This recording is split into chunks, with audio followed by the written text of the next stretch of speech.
NCB times ಮೀಡಿಯಾಗೆ ಸ್ವಾಗತ. ನಾನು ದರ್ಶನ್ ಹುಣಸೂರು. ಮೈಸೂರು ಅರಮನೆಯಿಂದ ಗಜಪಡೆಗೆ ವಿದಾಯ. ಗೌರವಧನ ಸಿಗದೆ ಮಾವುತರು ಬೇಸರ.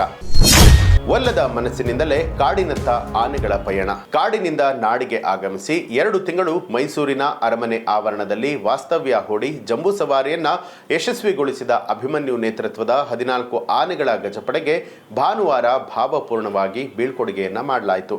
ಆನೆಗಳು ಒಲ್ಲದ ಮನಸ್ಸಿನಿಂದಲೇ ಕಾಡಿನತ್ತ ಪ್ರಯಾಣವನ್ನ ಬೆಳೆಸಿದ್ವು. ಈ ನಡುವೆ ಗೌರವ ಧನ ಕೂಡ ಇಲ್ಲದೆ ಮಾವುತರು ಬರಿಗೈನಲ್ಲಿ ಬೇಸರದಿಂದ ಕಾಡಿಗೆ ತೆರಳಿದ್ದಾರೆ. ಆಗಸ್ಟ್ 4ನೇ ತಾರೀಕಿನಂದು ಗಜಪಯಣದ ಮೂಲಕ ಹುಣಸೂರಿನ ವೀರ ಹೊಸಹಳ್ಳಿಯಿಂದ ನಾಡಿಗೆ ಆಗಮಿಸಿದ ದಸರಾ ಆನೆಗಳು 60 ದಿನ ಮೈಸೂರಿನಲ್ಲಿ ಉಳಿದು ಯೋಧರಂತೆ ಕಟ್ಟುನಿಟ್ಟಾಗಿ ಶಿಸ್ತಿನಲ್ಲಿ ನಿತ್ಯವೂ ಕೂಡ ಬೆಳಗ್ಗೆ ಸಂಜೆ ತಾಲೀಮನ್ನ ನಡೆಸಿ ನಾಡು ಮೆಚ್ಚುವಂತಹ ರೀತಿಯಲ್ಲಿ ಸ್ವಲ್ಪವೂ ವ್ಯತ್ಯಾಸವಾಗದಂತೆ ಜಂಬೂ ಸವಾರಿಯನ್ನ ನಡೆಸಿಕೊಡ್ತು. ತಮ್ಮ ಕರ್ತವ್ಯವನ್ನ ಪ್ರಾಮಾಣಿಕವಾಗಿ ಮಾಡಿದ ಆನೆಗಳಿಗೆ ಅರಣ್ಯ ಇಲಾಖೆ ಹಾಗೂ ಮೈಸೂರು ಜನತೆ ಭಾವಪೂರ್ಣವಾಗಿ ಬೀಳ್ಕೊಟ್ರು. ಇನ್ನು ಅರಮನೆ ಮಂಡಳಿಯಿಂದ ಜಂಬೂ ಸವಾರಿಯಲ್ಲಿ ಭಾಗವಹಿಸಿದ ಮಾವುತರು ಕಾವಾಡಿಗಳಿಗೆ ಗೌರವಧನ ನೀಡುವಂಥದ್ದು ವಾಡಿಕೆ. ಕಳೆದ ವರ್ಷ 5,000 ರೂಪಾಯಿ ಹೆಚ್ಚಳವನ್ನ ಮಾಡಿ 15,000ವನ್ನ ನೀಡಲಾಗಿತ್ತು.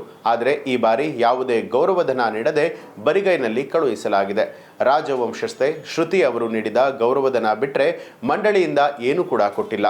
ಇದರಿಂದ ಮಾವುತರು ಕಾವಾಡಿಗಳು ಬೇಸರಗೊಂಡಿದ್ದಾರೆ.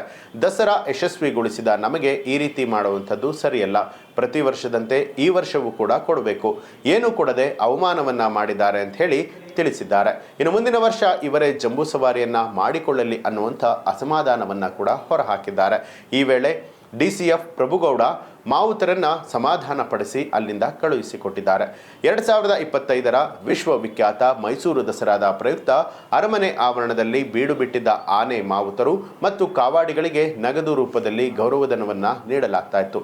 ಆದರೆ ಈ ಬಾರಿ ಡಿಸಿಎಫ್ ಭಾನುವಾರ ಬೆಳಗ್ಗೆ ಮಾವುತರು ಮತ್ತು ಕಾವಾಡಿಗಳ ವಿವರದ ಪಟ್ಟಿಯನ್ನ ವಿಳಂಬವಾಗಿ ಕೊಟ್ಟಿದ್ದಾರೆ. ಬ್ಯಾಂಕ್ ರಜೆ ಇದ್ದ ಕಾರಣ ಹಣ ಡ್ರಾ ಮಾಡೋದಕ್ಕೆ ಸಾಧ್ಯ ಆಗಿಲ್ಲ. ಹಾಗಾಗಿ ಅವರವರ ಬ್ಯಾಂಕ್ ಖಾತೆಗಳಿಗೆ ನೇರವಾಗಿ ಗೌರವಧನವನ್ನ ಜಮೆ ಮಾಡಲಾಗುತ್ತೆ ಅಂತ ಹೇಳಿ ಅರಮನೆ ಮಂಡಳಿಯ ನಿರ್ದೇಶಕರಾದ ಸುಬ್ರಹ್ಮಣ್ಯ ಅವರು ಪ್ರಕಟಣೆಯಲ್ಲಿ ತಿಳಿಸಿದ್ದಾರೆ. ಇನ್ನು ಇದಕ್ಕೂ ಮುನ್ನ ಅರಮನೆ ಆವರಣದ ಕೋಡಿ ಸೋಮೇಶ್ವರ ಸ್ವಾಮಿ ದೇವಸ್ಥಾನದ ಮುಂಭಾಗದಲ್ಲಿ 14 ಆನೆಗಳನ್ನು ನಿಲ್ಲಿಸಿ ಗಜಲಕ್ಷ್ಮಿ ಚಾಮುಂಡೇಶ್ವರಿ ಪೂಜೆಯನ್ನ ಸಲ್ಲಿಸಲಾಯಿತು.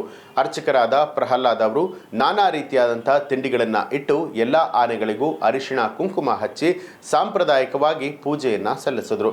ನಂತರ ಬೂದುಗುಂಬಳಕಾಯಿಯನ್ನ ಒಡೆದು ದೃಷ್ಟಿ ತೆಗೆದು ಆನೆಗಳಿಗೆ ವಿವಿಧ ಹಣ್ಣು ಹಂಪಲು ಹಾಗೆ ಬೆಲ್ಲವನ್ನ ತಿನ್ನಿಸಿದ್ರು. ಪೂಜೆಯ ಬಳಿಕ ಮಾವುತರು ಹಾಗೂ ಕಾವಾಡಿಗಳ ಕುಟುಂಬ ವರ್ಗದವರಿಗೆ ಉಪಹಾರವನ್ನ ನೀಡಿ ಆನೆಗಳೊಂದಿಗೆ ಅವರನ್ನ ಬೀಳ್ಕೊಡುಗೆ ಮಾಡಲಾಯಿತು.